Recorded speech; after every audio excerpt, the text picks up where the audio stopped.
Jailer 2 versus war 2 జూనియర్కి పోటీగా రజనీ తలైవా చాలా risk చేస్తున్నాడే. మరి ఆ విషయాలేంటో ఈ వీడియోలో తెలుసుకుందాం.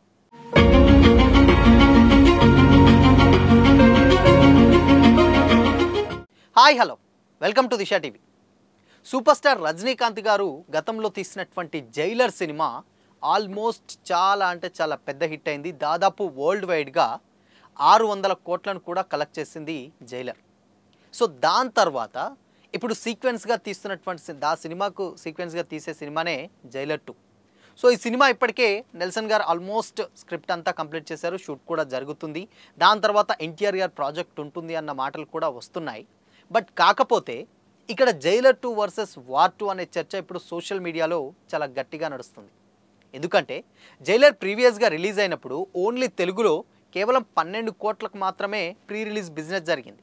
సో ఆ కలెక్షన్స్ 12 కోట్ల బిజినెస్ జరిగితే దాదాపు 47 కోట్ల వరకు, అంటే దాదాపు 50 కోట్ల వరకు కూడా జైలర్ కలెక్ట్ చేసింది. సో ఎందుకు అనంటే అంటే రజనీకాంత్ గారికి తెలుగులో అంత మార్కెట్ ఉందా అన్న డౌట్స్ కూడా అప్పట్లో వ్యక్తమైపోయాయి. సో దాంతో క్లియర్గా ఆయనకి ఎక్కడున్నా ఆ మార్కెట్ డెఫినెట్గా ఉంటుంది, అది మినిమం అని కూడా కామెంట్స్ వినిపించాయి. కానీ అప్పుడు జైలర్ వచ్చినప్పుడు కంప్లీట్గా సోలో సినిమా, అంటే జైలర్కి పోటీగా ఏ సినిమా రాలేదు. దాదాపు అందుకోసమనే జైలర్ ఆ బీజిఎం అండ్ ఆ సినిమాతోటి 50 కోట్ల వరకు కలెక్ట్ చేసింది. కానీ ఇప్పుడు వార్ 2 వర్సెస్ జైలర్ 2 అంటున్నారు. సో ఏంటి అనుకుంటున్నారా?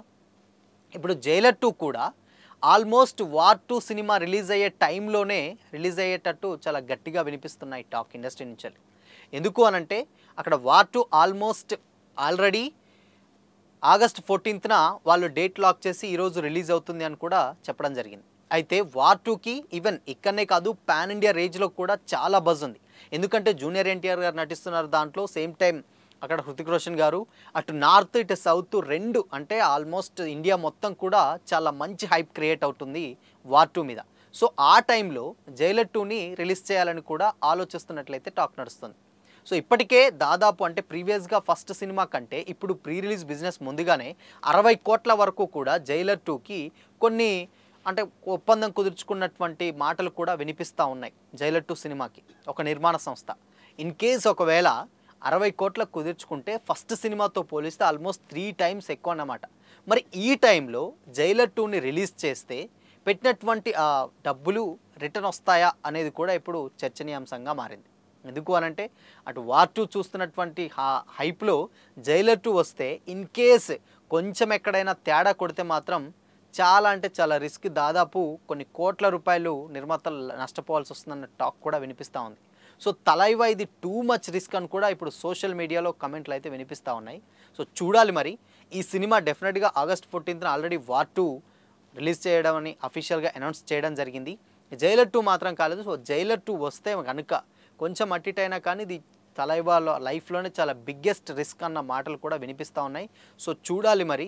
వార్ 2 వస్తే డెఫినెట్గా జైలర్ 2 రిలీజ్ చేస్తారా, లేదంటే ఇన్ కేస్ దాన్ని పోస్ట్పోన్ చేసి దాన్ని ముందుకు ఏమన్నా తీసుకెళ్తారా చూడాలి. బట్ ఎనీవే ఏదైనా కానీ జైలర్ 2కి ప్రీ రిలీజ్ బిజినెస్ 60 కోట్ల వరకు డీల్ అంటే అది ఓన్లీ తెలుగులో నాటే జోక్, అది చాలా పెద్ద బిజినెస్ అనే చెప్పాలి. ఈవెన్ ఫస్ట్ సినిమా 600 కోట్లు కలెక్ట్ చేసినా కానీ సో జైలర్ 2 మీద అంత బజ్ ఏం లేదు అన్న టాక్ కూడా వినిపిస్తూ ఉంది. సో మరి చూడాలి. ఇన్ కేస్ ఆ 2 సినిమాలు కనుక ఎట్ ఏ టైం రిలీజ్ అయితే తలైవారు ఏ మాత్రం కొంచెం అటు చేసినా చాలా పెద్ద రిస్క్లో పడతడంలో ఎలాంటి డౌట్ అయితే లేదు. సో మరి వార్ 2 కూడా ఇంతవరకు అంచనాలు మాత్రం చాలా భారీగా ఉన్నాయి. హృతిక్ రోషన్ గారు అండ్ తారక్ గారు ఇద్దరు కాంబినేషన్లో వస్తున్నటువంటి, అండ్ ఎన్టీఆర్ గారు ఫస్ట్ పాన్ ఇండియా మూవీ అని కూడా చెప్పొచ్చు. అంటే ఆల్రెడీ పాన్ ఇండియా సినిమాలు తీశారుగా, మరి ఏంటంటే ఫస్ట్ బాలీవుడ్ మూవీ అని చెప్పొచ్చు అనమాట. ఇది మెయిన్గా చెప్పాలంటే సో తెలుగు నుంచి వెళ్ళి బాలీవుడ్కి వెళ్ళి తీసేటువంటి ఫస్ట్ మూవీ కాబట్టి ఇంకెక్కువ హైప్ అయితే డెఫినెట్గా ఉంటుంది. సో అందుకని సోషల్ మీడియాలో వార్ 2 వర్సెస్ జైలర్ 2 తలైవా ఈ రిస్క్ అవసరమా అని కామెంట్ చేస్తున్నారు. సో మరి మీ ఒపీనియన్ ఏంటి? కామెంట్ చేసి చెప్పండి.